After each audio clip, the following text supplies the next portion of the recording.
Onda Jaén Radio, la voz del Santo Reino.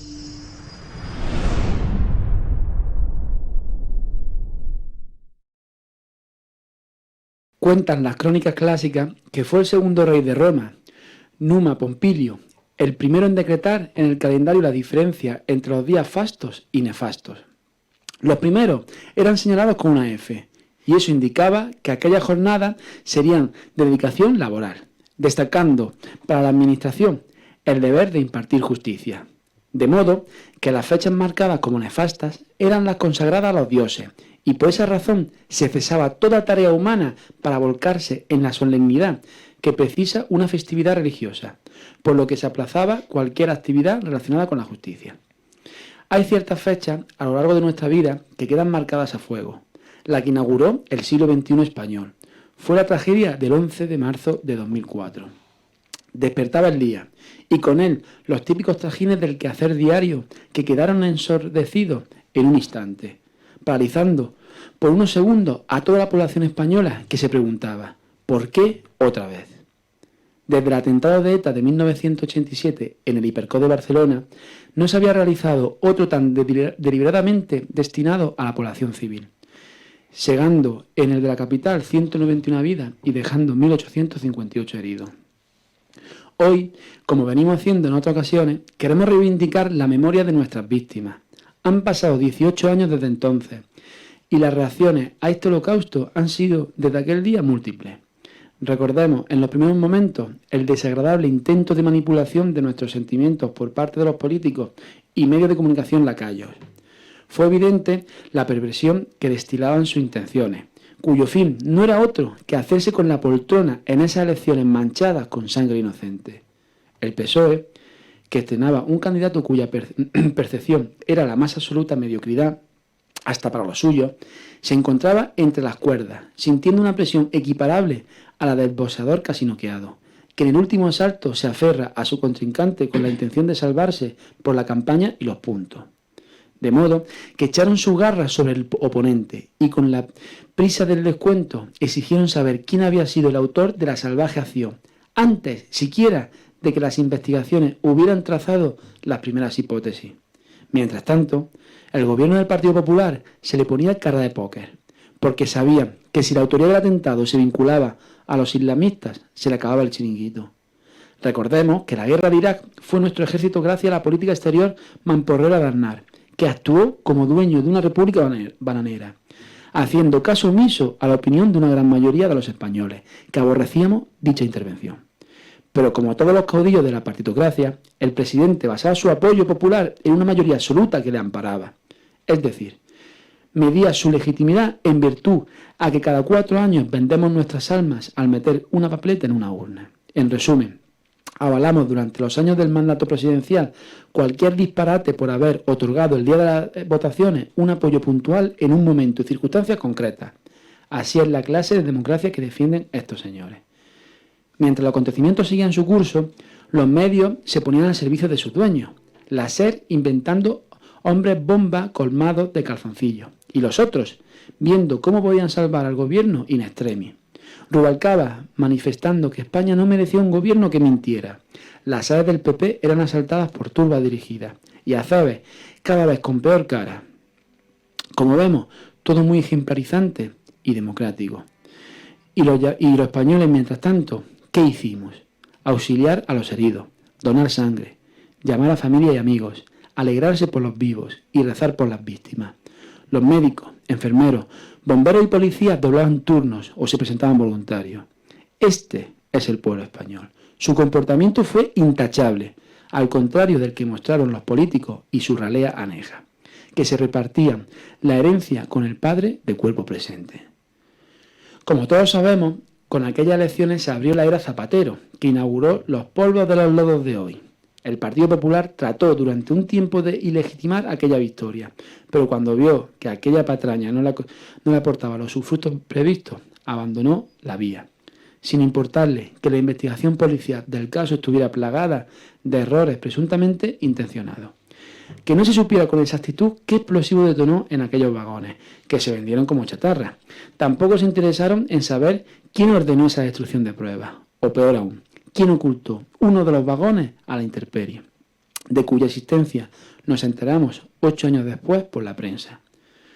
Hoy, el 11 de marzo, ha quedado como una onomástica más, que nos la recuerdan unas líneas cada vez más escuetas en la prensa. Y los actos oficiales en aquellas estaciones madrileñas con políticos y asociaciones de víctimas, cada uno por su lado.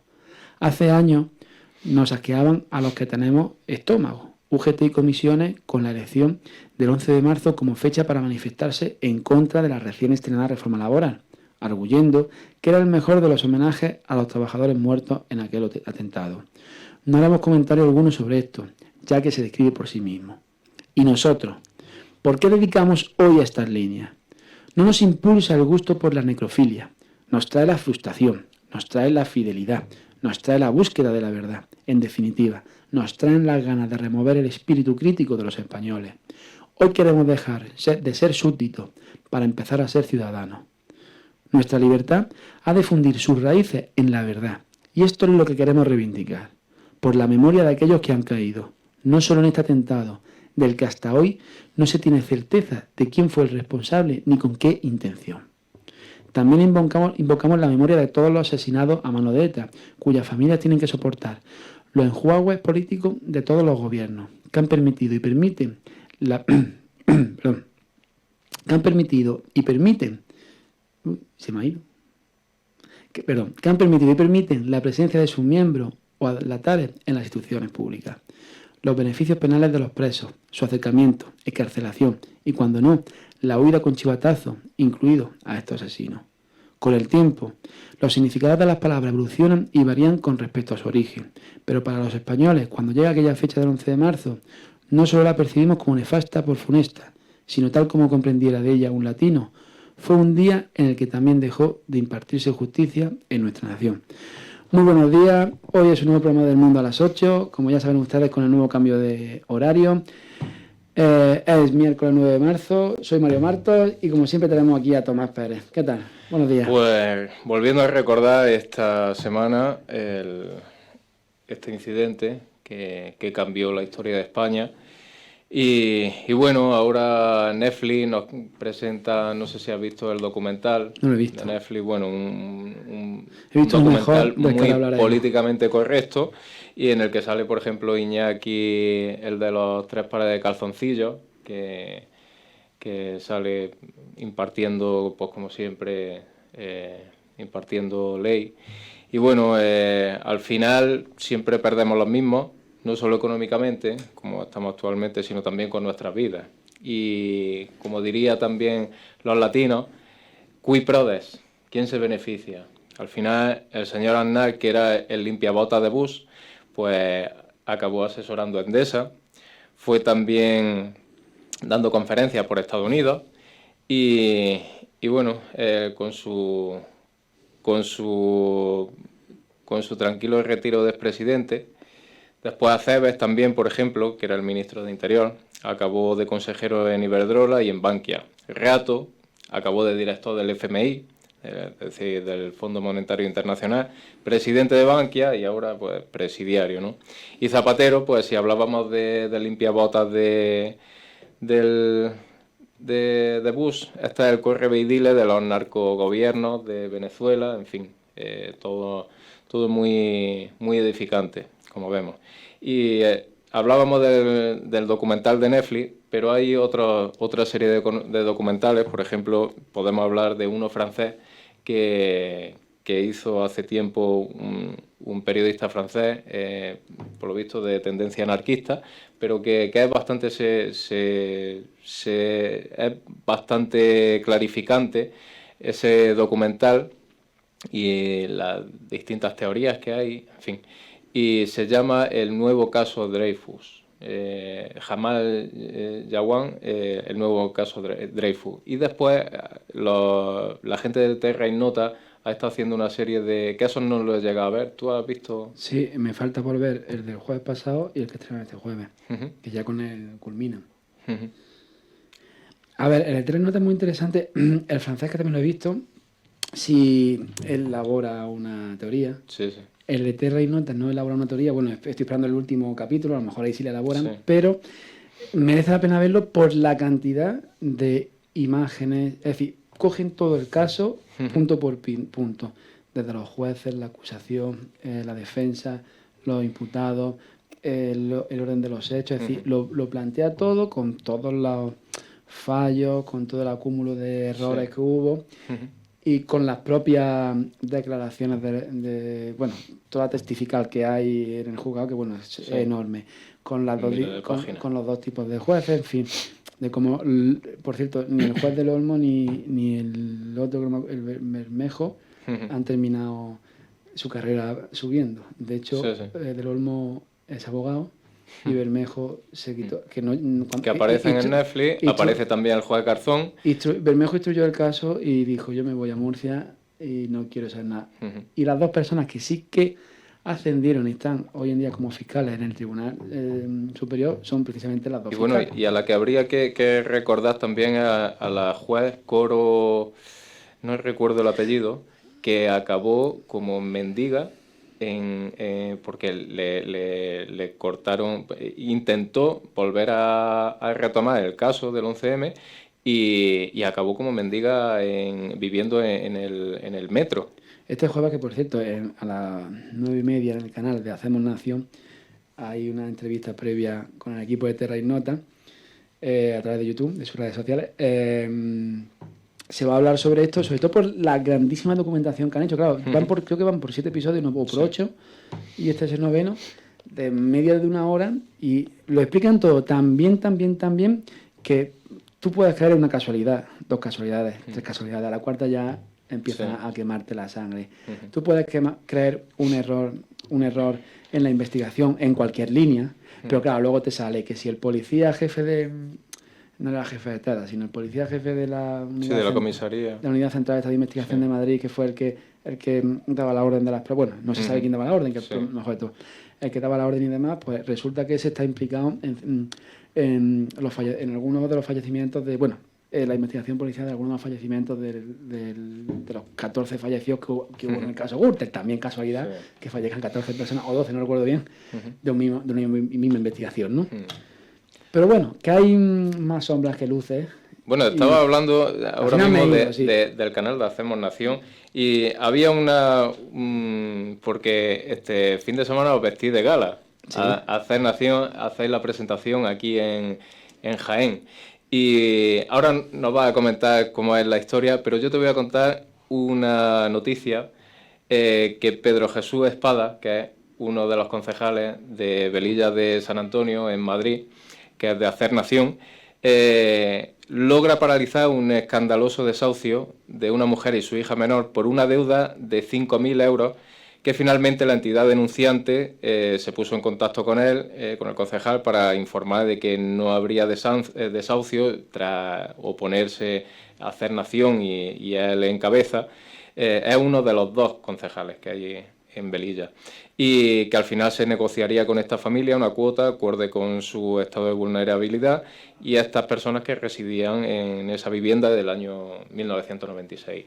Estos son los movimientos que apoyan a la clase trabajadora y en fin, háblanos un poco de...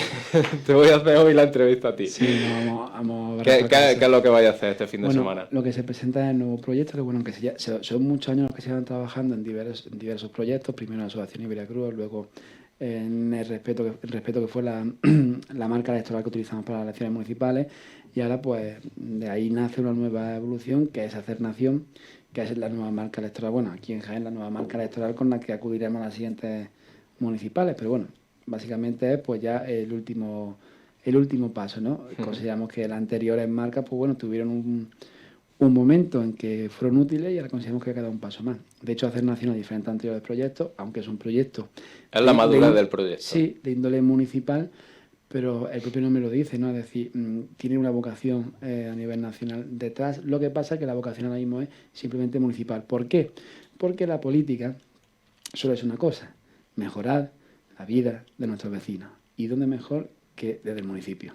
Como se ha podido ver con el caso de Velilla de San Antonio, que hacen muy buen trabajo allí. Y bueno, ¿y cuándo es esa puesta de largo? El domingo. El domingo. A las 12:30, en el albergue Inturjoven de Jaén.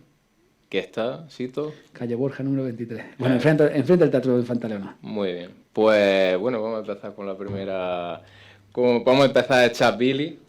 Porque recientemente se ha renovado, se renovó, no sé si fue en octubre, por el consenso PSOE y PP, el Tribunal de Cuentas, que se contradice y ahora acepta que las fianzas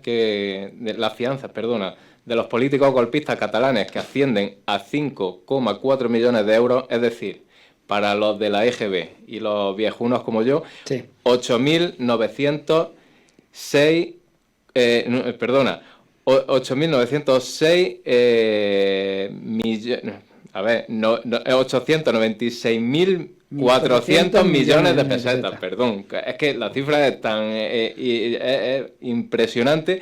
Pues bueno, pues esos casi 900.000 millones de pesetas, porque a veces no nos damos cuenta de las cifras, de lo abultadas que son. Pues repetimos, las fianzas de estos políticos golpistas catalanes van a poder ser avaladas con dinero público, que dijo en un primer momento esta gente del Tribunal de Cuentas que no se iba a hacer. Lo propuso la Generalitat y en este caso sí. Es decir, son dinero público de la autonomía catalana que sale, señores, que son las 8:20 de la mañana, que van a salir a trabajar, que salen nuestros impuestos. Y para los despistados, porque hay gente que dice que el dinero público no es de nadie, y es de usted que lleva 2, 3, 1 hora levantado, que usted que va a partirse la espalda como todos los días para ganar el jornal, que no va a servir para darle de comer a su hijo o para ahorrar y progresar y fundar una familia.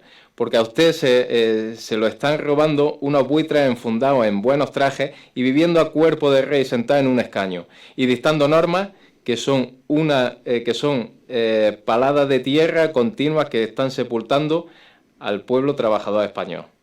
Eso es igual que si cuando cortamos, porque yo estuve allí, cuando cortamos la carretera A4 los agricultores, eso es lo mismo que las multas que se pusieron a esos agricultores, que hubiera llegado la Junta de Andalucía y hubiera dicho, no, esas multas las pagamos nosotros. Que por cierto, voy a decir una cosa que no lo he dicho nunca, pero había allí un personaje del SAS, del sindicato, ¿cómo se llama? El Sindicato Andaluz de Trabajadores, efectivamente, que estuvo echándose allí fotos. Sabíamos que a las 2 venían las hostias de los antidisturbios. Lo sabía todo el mundo. Pues yo bajé a coger unas mochilas que tenía, porque iban a tirar gases pimienta, y yo tenía en una mochila, tenía leche, para que no reventaran los pulmones ni nada de eso. Y subiendo, como iba con mi bandera de España y mi mochila llena de leche, para los amigos que estábamos allí, me encuentro al líder del SAS de Jaén bajando, y después de haberse echado las fotos, como sabía que iban los palos, pues se fue tranquilamente. Y los palos los aguantamos nosotros y los gases lacrimógenos los aguantamos nosotros. Tomás, estas cosas en la radio no se cuentan, ¿eh? ¿Cómo que no se cuentan? Claro que sí. Ayer estuvimos defendiendo a los agricultores, como hemos estado siempre, como han estado la gente de Hacer Nación, y evitando esos desahucios. Ahí es donde tenemos que estar. Desde luego. Y bueno, para que visualicen también nuestros escuchantes y nuestros oyentes, escuchantes, tienen que escuchar, no hay que oír. Oír se puede oír la ola del mar, pero hay que escuchar y hay que poner el oído y penetrar esa información. Para que visualicen mejor nuestros oyentes qué significa en sus vidas el pago de impuestos, les voy a hablar del llamado Día de la Liberación Fiscal. Es decir, los días que trabajamos para pagar el monto de impuestos que pagamos todo el año. Que si en el 2020 fueron un total de 178 días, el año pasado ascendieron a 193, que tiene narices. Que ustedes están trabajando para que su dinero avale a golpistas o los estrambóticos gastos del Ministerio de Igualdad o los millones que se dan a partidos políticos, sindicatos, patronal y chiringuitos varios. Y al final uno se da cuenta de que va dejando de ser clase media cuando tu perro ve en la cocina un jamón que te han regalado y le ladra porque no sabe lo que es. Y esto está basado en hechos reales. O sea que así es la cosa. 193 días trabajando en el 21. Ahora que empezamos el 22, con la subida del 7% de la inflación, que al final están diciendo algunos economistas que seguramente se ponga en 2 cifras, eso está abultando las arcas para que sigan gastando en chaminar de la Carlota. La verdad es que los precios no están bajando para nada y no hay previsión de que bajen. Absolutamente nada. Lo que hay una excusa de una guerra para echar la culpa a la guerra de la subida de precios cuando uno tiene que... Bueno, una pequeña parte, pero no es el problema. El problema llevamos mucho tiempo sufriéndolo, desde que se volvió a intentar reactivar la economía. Sí, y cada vez más pobreza. Que entramos en el euro para controlar la inflación y estamos en 2022 la verdad es que... y la inflación está disparada. Sí, es una barbaridad. Se podría decir, entonces hay una devaluación del euro. Además, quien tiene dinero actualmente, está loco perdido porque no sabe en qué invertir. Se está invirtiendo mucho en oro, se está invirtiendo en temas inmobiliarios, se está yendo a temas pues que son... Sí, a algo que pueda considerarlo un material que pueda tener cierto valor. Pero pasa que, claro, hoy en día el sistema económico como funciona, el oro sí es seguro. Es que es muy complicado. Ahora la mismo, vivienda es segura, pero se puede pero es que perder la inversión. Te fríen. Una persona, por ejemplo, que compra una casa, la remodela, digamos, y la vuelve a vender, es que te fríen a impuestos. No te dejan vivir. No te dejan vivir y los impuestos dicen, no, es que... Y después, constitucionalmente se supone que no tienes que pagar 2 veces impuestos sobre la misma cosa. Y aquí nos fríen pagando lo mismo.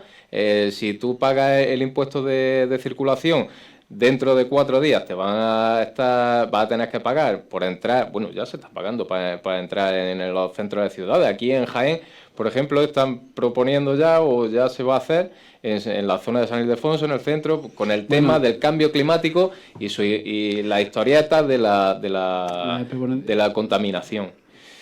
Y es que nos fríen con cuentecillos. Y es que ya no se puede más. Fíjate, ha salido un informe de Cáritas en el que dice que 1 de cada 4 andaluces está en situación de exclusión social. ¿Cómo se come eso? Y lo que hemos estado hablando, Jaén encabeza la subida de paro en España tras la campaña de aceituna, como siempre, 4.981 parados más. Bueno, en España ha bajado. Sí. Que es lo peor de todo. Es que esa es la historia. Pero bueno, en Jaén está claro por qué.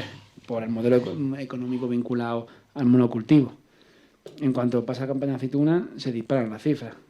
Todo lo que baja en diciembre y en noviembre se dispara en el resto del año.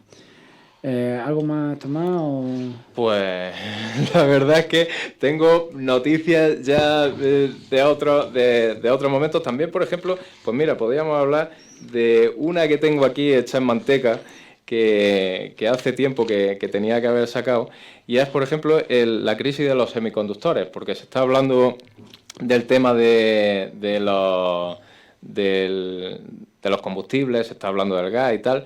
Y fíjate tú que el precio de los semiconductores ha subido un 15%, estamos hablando de estos meses preguerra, debido a varios motivos. Uno de la escasez de suministros, porque su producción está localizada en unos pocos países, y al mismo tiempo productos muy demandados.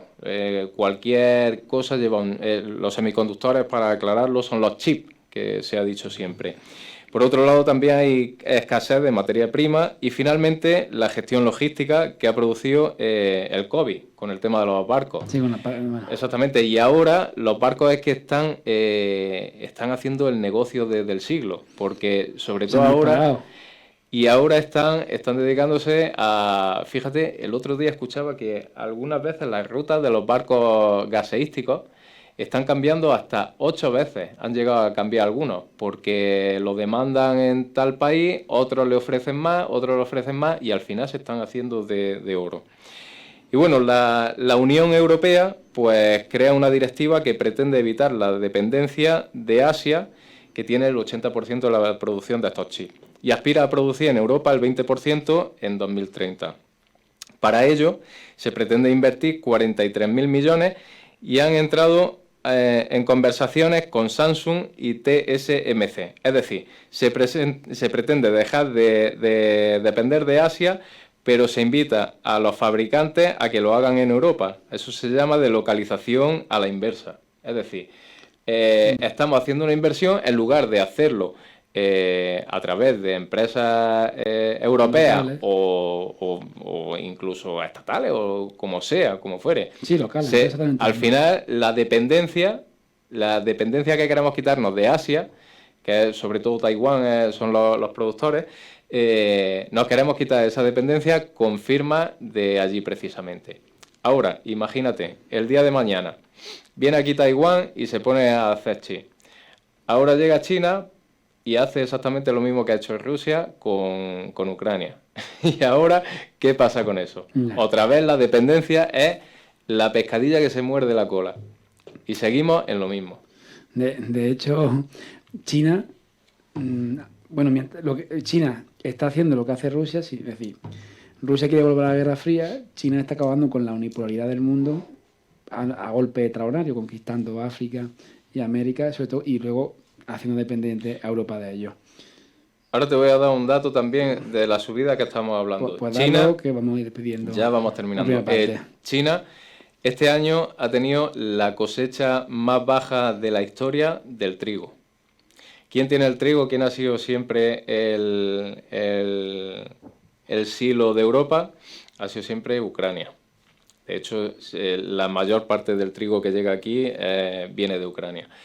Y China había comprado el 5% de las tierras ucranianas para ese fin. ¿Cómo se va a poner el precio del pan? Del Ya. pan, ya no estamos hablando del pan, simplemente. También es que va a subir todo. Los cereales para los piensos, para las carnes, etcétera, etcétera. Es un monto que veremos y desgraciadamente va a ser así. No es solo... Y que se lo contaremos a través de nuestros micrófonos, conforme vayamos viéndolo. Bueno, vamos a ir cortando la primera parte y vamos a dar paso ya a esta segunda, que hoy tenemos con nosotros a Pedro Lendínez, presidente de la Asociación Más Visible.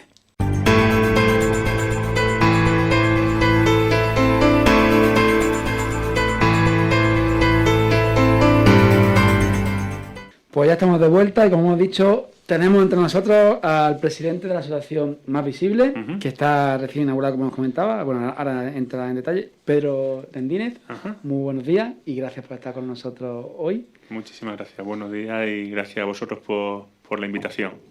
Bueno, antes de nada, cuéntanos un poco sobre la asociación, ¿no? ¿A qué se dedica, a los fines? Vale. ¿Cómo pues, surge la idea? Vale, pues es una asociación cuyos fines simplemente es hacer, como su nombre dice, más visible las enfermedades raras. O sea, enfermedades que son poco frecuentes o poco conocidas, poco prevalentes, por así decirlo. Entonces nosotros lo que pretendemos desde la asociación es hacerlas más visibles. ¿Más visibles para qué? Pues bueno, más visibles para que a través de esa visibilidad se puedan conseguir más fondos para investigación, se puedan conseguir unos diagnósticos más rápidos y se puedan conseguir pues bueno, mejores medios para los pacientes que la sufren. Ese es el principio de la asociación. ¿Tomás? Hace unos días os poníais en contacto con el ayuntamiento, con varios ayuntamientos de la provincia. ¿Con qué fin fue? Vale, se celebró el día 28 de febrero el Día Mundial de las Enfermedades Raras. Coincidía justo con el Día de Andalucía. Entonces, había una campaña mundial que se llama Comparte tus colores, ¿vale? Y que consiste en dos cosas. Una campaña por parte de que se hace para las personas a nivel particular, que era hacer un gesto, que era juntando los pulgares y abriendo las manos, ¿vale? Y hacerse una foto con una serie con un fondo y unos colores y compartirla en redes sociales. Y luego había otra parte que era más institucional, que era pedirle a los ayuntamientos, a los organismos, a los edificios singulares de cada ciudad, que aquellos que tuvieran medios técnicos para iluminar su fachada o iluminar su edificio, que lo iluminaran con los colores de las enfermedades raras, que vienen a ser el verde, el azul y un rojo o rosa, ¿vale? Entonces, pues se pidió a diferentes ayuntamientos y la verdad es que fue una campaña en la que hemos tenido una aceptación buenísima y nosotros hemos conseguido, desde Más Visible, junto a la Asociación del Síndrome de Wolfram y a la Sociedad de Medicina Familiar y Comunitaria de Andalucía, hemos conseguido pues unos 35 ayuntamientos de todo el territorio nacional, no solamente de Jaén y provincia, sino de la provincia de Almería, de Sevilla, de Cádiz, Huelva, el Ayuntamiento de Córdoba, Soria, o sea, Aranjuez, Y bueno, y Ciudad Real, por ejemplo, son los que me vienen a la mente. Y la verdad es que ha sido un trabajo importante y para dar visibilidad. Está hablando, bueno, No. está hablando continuamente de enfermedades raras, pero ¿qué se considera una enfermedad rara? Vale, en el 99, en 1999, se sentaron las bases, se definió a través de la Unión Europea como una enfermedad rara aquella que afecta a menos de 5 personas por cada 10.000 habitantes. O sea, no es rara porque sea una enfermedad, rara en sí, sino es porque su prevalencia es muy baja. Entonces, de ahí viene el término de raro, de poco frecuente, ¿vale? No es por otra cosa, simplemente es porque son poco frecuentes. Muy interesante, porque a veces se piensa o se tiende a pensar que es como que es algo nuevo, que que se desconoce. Claro. A veces, te pasa muchas veces que cuando hablas con la gente, le dices enfermedades raras, pues vienen a pensar pues malformaciones, cosas que no tienen nada que ver con la enfermedad, ¿vale? O sea, hay enfermedades que son raras y que efectivamente, bueno, pues tienen algún tipo de malformación, alguna cosa, pero realmente el término de enfermedad rara viene a definir a aquello, a la baja prevalencia, o sea, pocas personas con la enfermedad. Menos de 5 por cada 10.000 habitantes. Claro. ¿Y qué nivel de investigación, por parte del gobierno, de los presupuestos generales, qué nivel de presupuesto se dedica a la investigación? Bueno, pues esa es una de las grandes reivindicaciones, grandes quejas que las asociaciones de pacientes tienen. O sea, que el nivel de investigación que hay es muy bajo y cada vez menos. O sea, se va recortando más y no se aporta de los fondos del Estado. No te puedo decir exactamente el por qué, pero sí que te digo que es ínfimo y en enfermedades raras cada vez menos y muy poco. O sea, quizás la investigación está más vinculada a universidades o a empresas privadas, fundaciones, asociaciones de pacientes, que esto es esto es sangrante decirlo, que los mismos pacientes son los que se asocian para buscar financiación para hacer sus propios proyectos de investigación para que haya remedios o curas para su patología. Esto es muchas veces más que el remedio, también, digamos, el bálsamo de Fierabras que buscamos siempre para todo, como por ejemplo para la pandemia que ha habido. Muchas veces la sintomatología, el desconocimiento de los propios profesionales, lo que hace que un paciente esté dando vueltas durante muchos años, incluso durante toda su vida, y que no den con la tecla de saber que esta persona tiene tal síntoma, tal síndrome, por ejemplo. Sí, por ejemplo. Ahí le has dado, o sea, y ahí ese es el origen. Esa es la problemática, claro. Y quizá ese sea el origen de nuestra asociación, ¿vale? De Más Visible. O sea, a finales de, a mediados del 2021, unos compañeros, unos amigos y yo editamos, publicamos un libro que es la guía para pacientes, familiares y profesionales de la salud, ¿vale? Con enfermedades raras. Es una guía que a nivel, yo creo que nacional, es una novedad, porque no estamos hablando de dar grandes remedios ni hacer un tratado científico ni médico, pero sí que cogimos y lo que hicimos fue en esa guía diferentes recursos que hay, ponerlos todos en un mismo sitio para que pacientes, familiares y profesionales de la salud supieran dónde encontrarlos, ¿vale? Y qué tipo de recursos tienen, a dónde pueden dirigirse y todo eso. O sea, como bien decía Tomás, el desconocimiento hace mucho daño, o sea, o por lo menos no ayuda. Entonces, esa es nuestra idea desde Más Visible: organizar jornadas, organizar eventos y organizar diferentes, actos formativos para que tanto los profesionales, en primera instancia, como los propios pacientes sepan qué recursos hay y qué derechos tienen. ¿Vale? Además, hoy en día con las nuevas tecnologías se pueden hacer incluso simposios internacionales sin moverse de una habitación, digamos, que no hace falta, y lo importante es realmente eso, la formación de los profesionales. Y además, te doy toda la razón, porque es que hay necesidad, o sea, y ellos mismos las buscan, o sea, ellos mismos buscan esos tipos de simposios, de eventos. El próximo miércoles es un evento que organizamos desde donde yo trabajo, fuera de la asociación, y bueno, os comento que son unos simposios, que realmente son unos webinares que empezamos a hacerlos desde el principio de la pandemia, y era como algo para empezar a que los mismos profesionales sanitarios tuvieran su punto de encuentro dentro de la pandemia y hablar de las enfermedades raras. Entonces, empezamos en junio del 2020 con el primer webinar. Después, durante el 2020-2021 hubo la primera edición, y durante el 2021-2022 estamos desarrollando el segundo ciclo. ¿A qué venía con esto a decirte? Vengo a decirte que son webinares que tienen una media de inscripción de 400 personas. Y no son 400 personas a nivel nacional, sino a nivel internacional, ¿vale? Y ahí tenemos personas que se conectan desde cualquier parte de Sudamérica, bueno, Centroamérica, México. Tenemos gente que se conecta desde Inglaterra, Portugal y, bueno, por supuesto, desde España. Entonces, hay una demanda formativa muy importante y una demanda que se puede hacer con los nuevos medios, con las nuevas herramientas que tenemos, y que pueden llegar a muchísima gente. ¿Vale? Y yo desde el desconocimiento, no sé si existe especialización en enfermedades raras dentro de los... No existe una especialidad en enfermedades raras. Ajá. De hecho, sí que existe últimamente, vamos a decir una palabra que igual no es la más adecuada, pero sí existe una moda, ¿vale? Existe una moda, y ahora todas las sociedades científicas empiezan a tener su grupo de enfermedades raras. Hablamos de grupos de enfermedades raras de medicina interna, de grupos de enfermedades raras de neurología, oftalmología, ¿vale? La sección de farmacia hospitalaria, por ejemplo, saca su grupo de enfermedades raras también, y son, bueno, pues cada uno van trabajando dentro de su especialidad, orientado hacia las enfermedades raras.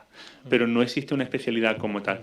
Sí que sería, bueno, la verdad es que tener en cuenta que son patologías que son muchas veces multisistémicas, que afectan a diferentes órganos, a diferentes sistemas. Entonces, no existiría una enfermedad, una especialización, sino el abordaje sería... multidisciplinar. ¿Vale? Bueno, existen también, en su época, yo no sé si será ahora, pero había lo de enfermedades tropicales y no sé qué. Pero bueno, sí, eso en bueno, su de hecho sigue momento existiendo, había- son enfermedades sé si- tropicales. Sí, pero que había especialización, creo, Sí, sí. recordar que había así. Y después otra cosa que me interesa, psicológicamente, tanto para el enfermo como para los familiares, que son básicamente los cuidadores de esas personas que sufren este tipo de enfermedades, ¿tenéis algún tipo o solicitáis algún tipo o cómo se trata, en fin? Sí, no a sé. ver, desde la asociación, como estamos, ya te digo, estamos ahora mismo empezando, nosotros estamos haciendo eso, más visible en las enfermedades raras. ¿Cómo? A través de diferentes jornadas. Tenemos planteada para el 29 de abril una mesa redonda para el acompañamiento familiar, o sea, hablan de su acompañamiento psicológico, desde el diagnóstico hasta el duelo. O sea, desde que a una familia le dicen, oye, tu hijo, oye, tú tienes esto, o tu madre o alguien, pues eso es muy duro, recibir el diagnóstico de una enfermedad rara es muy duro. Porque es interesante lo que estás diciendo, porque tú puedes tener una enfermedad, nadie se escapa de poder padecer una enfermedad rara. Absolutamente no. No son Y enfermedades. puede suceder en cualquier momento. En cualquier momento de tu vida, o sea, a cualquier momento, en cualquier edad, te puede aparecer una enfermedad rara que tú la tengas de base, pero que haya un desencadenante o cualquier cosa, y que a los 40, 47 años, pues que tu vida se vea truncada por una enfermedad rara. O sea, de ser una persona totalmente independiente a pasar a ser una persona totalmente dependiente, ¿vale? O sea, hoy me enteraba por ejemplo, del familiar de una amiga mía, pues bueno, pues un familiar muy cercano, pues que era diagnosticado de ELA. Entonces, claro, el pronóstico pues no es muy favorecedor, ¿vale? Muy favorable. Y bueno, pues la verdad que bueno, pues la enfermedad rara no le afecta solo al paciente, le afecta a la familia y al entorno. Y en España hay más de 3 millones de personas afectadas de enfermedades raras. O sea, que parece que es una cifra que que Claro, bueno, sí, pero pero no es no una tan cifra pequeña, 3 millones de personas y sus circunstancias y sus Claro, círculos, que es mucho más amplio que efectivamente, eso. todo eso. Y el sistema sanitario que tenemos es tan rebuscado, el sistema sanitario, hablo desde el tema, desde el punto de vista administrativo. Es Ujú. decir, yo por ejemplo, lo he contado aquí muchas veces, en un viaje a Madrid, Ujú. íbamos con mi suegro y necesitaba unas pastillas mi suegra. Sí. Pues va a la farmacia y no te pueden atender. Tienes que pagar tú. Y eso también es una de las cosas que se podría reivindicar también desde mi punto de vista, es que son unas locuras que, como decía el Evangelio, la ley no está hecha para el hombre, o sea, el hombre no está hecho para la ley, sino la ley para el hombre. Exactamente, sí. En definitiva, somos personas Ujú. y tenemos necesidades y nos movemos. Efectivamente. Pues eso, fíjate, eso en enfermedades raras, pues casi más grave todavía, porque encima son patologías crónicas y bueno, pues que en fin, que si te desplazas a un sitio, pues te va a costar trabajo mientras que te tratan, no te tratan, encuentra un especialista que te lleve. Pero no solamente eso, o sea, más grave todavía es que dependiendo del código postal en el que nazcas, puedas tener acceso a un tratamiento o no puedas O no. puedas tener acceso a un especialista o no, ¿vale? Eso yo creo que eso es más sangrante todavía, o sea, que depende mucho de si naces, por ejemplo, en la provincia de Jaén, que tengan la suerte de encontrar un neuropediatra fantástico que te pueda diagnosticar rápidamente, pero si nace a lo mejor en otra provincia, en otro sitio, pues que no encuentre esa persona que tenga esa sensibilidad hacia las enfermedades raras y pues que tengas una ruta, tengas un camino hasta que de años hasta llegar a un diagnóstico, ¿vale?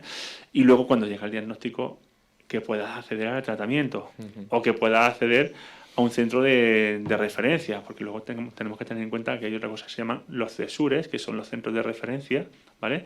Que no todos los hospitales tienen un centro de referencia. Imagínate, por ejemplo, en Andalucía tenemos centros de referencia para enfermedades metabólicas en Sevilla, no lo tenemos en Jaén. Tú imagínate, ahora tienes que mandar a un niño desde Jaén hasta Sevilla y, bueno, si está dentro de la misma comunidad, está bien, o sea, no va a tener tantos problemas. Pero imagínate que tienes que mandar a un niño a un centro de referencia desde Jaén hasta Madrid. Ahí voy y ahí vamos con más visibles. Existen medios, ¿vale? O sea, existen medios de derivación para pasar a esos pacientes y que sean fáciles, pero muchas veces el desconocimiento impide que tú puedas llevar a ese niño o a esa persona o a ese adulto a un centro de referencia para que lo puedan tratar. Es muy triste lo que sucede aquí en España. Lo hemos visto también con el COVID. Estaba cerrado el mayor hospital que tenemos en Europa, que era el de Toledo. Estaba sin abrir. Había algunos hospitales que tenían cientos de personas en camas de UCI y otros que estaban vacíos. Total. No llego a entenderlo. Pues en enfermedades raras el tema de la equidad multiplicado por la enésima potencia. Y hablando de la pandemia, ¿cómo lo habéis sufrido? Bueno, la verdad es que las personas que tienen enfermedades raras y los familiares lo han llevado... Ha sido duro. Ha sido duro para ellos, o sea, ten en cuenta que no han podido ir a sus consultas periódicamente, se han tenido que retrasar pruebas, diagnósticos, o sea, ya de por sí, si es difícil llegar a un diagnóstico en una situación normal, en pandemia, imagínate, peor todavía, o sea, mucho retraso y, bueno, consultas que se han tenido que posponer, especialistas que han tenido que pasarse a plantas COVID y no han podido pasar sus consultas, o sea, ha sido un drama. Claro, esto es que lo hemos hablado muchas veces, que el coronavirus no solo ha sido el problema que ha generado en sí el coronavirus, sino todo el entorno pues, que se ha dejado de atender en otro tipo de patología, exactamente. Sí. Bueno, y que ahora hay que atenderlas. Claro. Que ahora vienen los retrasos y vienen pues todas esas pruebas y todos esos diagnósticos y todas esas operaciones que no se consideraban urgentes, pues bueno, pues ahora hay que hacerlas. O sea, nos viene todavía una época dura. Claro, porque hay que pasar los retrasos que ha habido durante estos años, bueno, estos 2 años, que todavía, en fin, todavía hay sitios que van Todavía queda lentos. bastante cola, sí. Sí. Y con las farmacéuticas, ¿qué relación hay? Empresas farmacéuticas, personas que sufren hablo de investigación, de... Como te decía casi al principio, te decía que muchas veces la investigación no viene de mano del gobierno, ¿no? Sino ni de los organismos oficiales, sino que muchas veces la investigación viene precisamente de las empresas farmacéuticas y son ellas las que muchas veces invierten, ¿vale? Para sacar tratamientos y son las que van tirando un poco del carro y van sacando sus medicamentos que se le llaman medicamentos huérfanos, ¿vale? Para este tipo de patologías. O sea, son medicamentos que no son rentables, porque ten en cuenta que hacer una investigación para una enfermedad donde puedes encontrarte, bueno, en el mejor de los casos, con, no sé, 300, 400 pacientes en toda España, bueno, pues es complicado. Entonces, las farmacéuticas hacen su labor, ¿vale? Y no hay que olvidar que son empresas y como tal que buscan un beneficio, ¿vale? Pero hay farmacéuticas que aparte del beneficio tienen un componente social que también es importante y tienen sus líneas. Igual que te decía antes, las sociedades médicas tienen sus modas y han sacado ahora todas. También es cierto que las grandes farmacéuticas, lo que se conoce como el Big Pharma, ahora se le ha puesto de moda tener una línea de enfermedades raras. Entonces también están apostando mucho por investigación, por tener enfermedades raras, porque eso también le da cierto prestigio. Exactamente. Es una buena publicidad Por y supuesto. aparte también Aquí en Andalucía da beneficios fiscales, imagino. Sí. Aquí en Andalucía en concreto hay algún sitio que se esté investigando. Sí, tenemos centros, cada hospital tiene su centro de investigación, o sea, el IBIMA, por ejemplo, en Málaga, en Córdoba también tenemos centros de investigación con el hospital, Reina Sofía, o sea, realmente sí que hay centros de investigación. Y ahora que en Jaén va a comenzar medicina el año que viene, si Dios quiere, ¿vaya a tener algún tipo de relación con la universidad para incidir en que lleven cierta línea también de investigación? Por supuesto, en enero... ¿Habéis tenido ya conversaciones con la Efectivamente, universidad? en enero cuando nosotros ya empezamos nuestra ronda de presentación, fue, bueno, obviamente, delegación, ayuntamiento, colegio de médicos, colegio de enfermería, universidad. O sea, y estuvimos hablando con la universidad y se mostraron totalmente abiertos a colaborar y, bueno, se ofrecieron las instalaciones para que organizáramos eventos. O sea, la verdad es que la Universidad de Jaén, desde el minuto 1, ha sido un aliado para Más Visibles. Y bueno, en esta ocasión, en las primeras jornadas que vamos a celebrar el día 25 de marzo, las vamos a hacer en el Colegio de Enfermería porque surgió la colaboración así, pero en el futuro y de cara, si se empieza ya con la carrera de medicina, bueno, pues ya empezaremos también a trabajar e incidiremos y intentaremos hablar con las personas responsables para fomentar que las enfermedades raras que sean parte importante de los programas de medicina y sobre todo si es posible en la Universidad de Jaén. Pues enhorabuena por el trabajo. Pues sí. La verdad es que en poco tiempo estáis haciendo muy buen trabajo, arduo y la verdad es que... Cuando alguien me pregunta le digo que para mí estos 2 meses han sido vertiginosos. O sea, 2 meses que han sido un no parar. Claro. Efectivamente, un no parar. Y hay algo que es muy importante. Y en un mes, o sea, en enero, cuando se nos ocurrió directamente organizar la jornada, en cuestión de 15 días estaban programadas, hechas y confirmadas. O sea, con los ponentes, que son ponentes que vienen de Barcelona, del Hospital Valdebrón, vienen del Hospital La Fe de Valencia, de la Universidad de Valencia para hablar de inclusión educativa. Tenemos personas que vienen de Almería, de Sevilla, o sea, y todos han dicho que sí desde el principio. Y eso es solamente para la jornada, ¿vale? Luego hemos organizado un ciclo de mesas redondas para la primavera, que van a ser 3 mesas redondas. En la primera, sí que es cierto que la primera es de las 3 personas que participan, los 3 son de Jaén, La segunda vienen 2 personas de Madrid y una de Málaga. Y en la tercera viene una de Málaga, otra persona de Madrid y otra persona de Murcia. Y todas son de una valía profesional increíble, son referentes en su campo. Vamos, solamente deciros que, por ejemplo, en las de mayo, en las de junio, viene la presidenta de la Asociación Española de Genética Humana, ¿vale? Y viene también la vicepresidenta. O sea, en las de junio viene la responsable del cribado neonatal de Andalucía Oriental a Jaén. O sea, yo creo que a Jaén lo vamos a convertir en un referente en enfermedades raras y, vamos, todo el mundo tiene muchísimas ganas de participar. Pues estaría bien. Y una pregunta a nuestros oyentes, bueno, los que nos escuchen a través de la radio o nos vean a través del canal de YouTube, si alguien está interesado en vosotros, ¿cómo puede encontraros y contactaros? Vale, nosotros tenemos una página web que se llama www.masvisibles.com y ahí hay un formulario de contacto, ¿vale? A partir del formulario pueden dejar su mensaje, lo que necesiten y nosotros contactamos rápidamente con ellos. Estamos abiertos a cualquier tipo de sugerencia, a cualquier tipo de colaboración y bueno, pues ahí vamos. Estaba explicando el tema muy interesante de cribado de recién nacidos. Sí.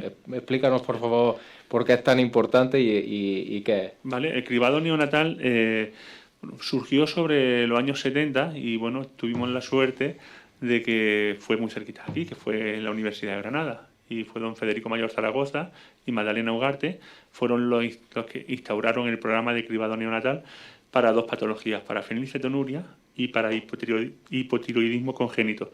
O sea, en aquel entonces se le llamaba el Plan Nacional de Prevención de la Subnormalidad. O sea, es duro, pero se llamaba así, o sea, ese era el plan que era. Y eran, pues bueno, pues son patologías que cursaban con retraso mental y bueno, pues lo bueno era que con una gota de sangre, ¿vale? Haciéndole una analítica, tú diagnosticabas esa enfermedad y le podías poner tratamiento desde el nacimiento, desde las 72 primeras horas de vida. Con un tratamiento dietético podías conseguir que esas personas tuvieran una calidad de vida normal. De hecho, las primeras personas que se diagnosticaron, pues, bueno, ahora hay profesores, gente que ha hecho una vida muy normal. O sea, que han tenido la suerte que, por ejemplo, sus hermanos mayores no se detectaron y pues tuvieron un retraso en mayor o menor grado y ellos pudieron hacer una vida normal, ¿vale?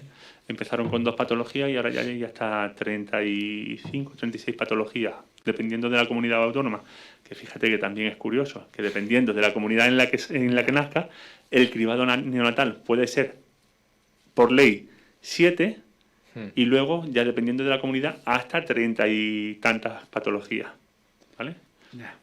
Es complicado. ¿Y hay algún tipo de también para otras patologías de pruebas con el líquido amniótico como sucede con el síndrome de Down? Pues la verdad es que la ciencia está avanzando muchísimo y cada día hay más pruebas y más, vamos a decir, capacidad para poder hacer diagnósticos ya no solamente neonatales, sino antes antes de nacer, o sea, prenatales. Se pueden hacer incluso se pueden hacer más diagnósticos y entonces salvar o por lo menos bueno, que Lo que pasa tengan es que esa es una navaja de 2 filos. sí, una Aquí capacidad. tratamos el tema Sí. porque hicimos una editorial que trataba sobre el investigador precisamente que había hizo sacado la prueba del síndrome de Down. Ajá. Y el problema está en la cantidad de abortos que se producen por ese tema. Claro. Dejando de existir a esas personas que son maravillosas y que desde aquí hicimos un homenaje y volvemos a homenajear y es una lástima que unas personas que se estén extinguiendo unas personas que son los que padecen el síndrome de Down. Sí. O sea, yo mi apoyo absoluto y bueno, mi cariño. Pero es, como tú bien dices, es la capacidad que tú le ofreces a los padres de poder tomar la decisión. Y la pena es que no la pueden tomar ellos, la toman los padres. Efectivamente. ¿Sabes? Tomás, nos quedan 2 Pues minutos. nos hemos puesto muy graves, la verdad, para terminar, pero sí, la Nos verdad quedan 2 es minutos. que hay que pensarlo, hay que meditar que es una vida humana y que merece ser vivida. Por supuesto. Algo que quieras preguntarle. Yo nada, Bueno, simplemente si que quieres, nos bueno, ¿quieres cuente. comentar? Tienes un par de minutitos. Yo es simplemente, de verdad, agradeceros enormemente bueno, la posibilidad de hacernos más visibles, ¿vale? De darle darnos la oportunidad de poder comentar nuestro proyecto, y un proyecto que, como ya os he dicho, es un proyecto sin ánimo de lucro, que estamos aquí para colaborar con otras asociaciones de pacientes, con otras personas que los necesiten, y bueno, pues sobre todo dando herramientas y formando e informando, ¿vale? Entonces yo creo que eso es lo más importante que vamos a hacer. La verdad que sí. Además que la concienciación también es una cosa importante porque, como hemos comentado, ¿no? A veces el que el propio también médico esté concienciado sobre el asunto, pues también puede facilitar mucho la vida al paciente y a la familia. Totalmente. Pues Pedro, muchísimas gracias por haber estado hoy en nuestros micrófonos, habiendo contado, bueno, pues vuestra asociación y el trabajo que hacéis. Enhorabuena, porque la verdad que todo trabajo altruista, la verdad que merece ser reconocido. Os deseamos toda la suerte del mundo y bueno, aquí tenéis los micrófonos siempre abiertos que queráis. Muchísimas gracias a vosotros y de verdad, gracias por darnos la oportunidad de ser más visibles.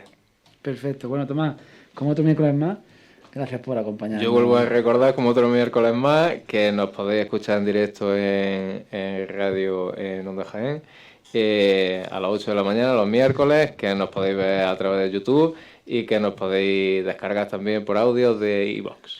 Y os dejamos con Miguel Segovia con Calle Campana. Que tengan un buen día. Buenos días, Jaén.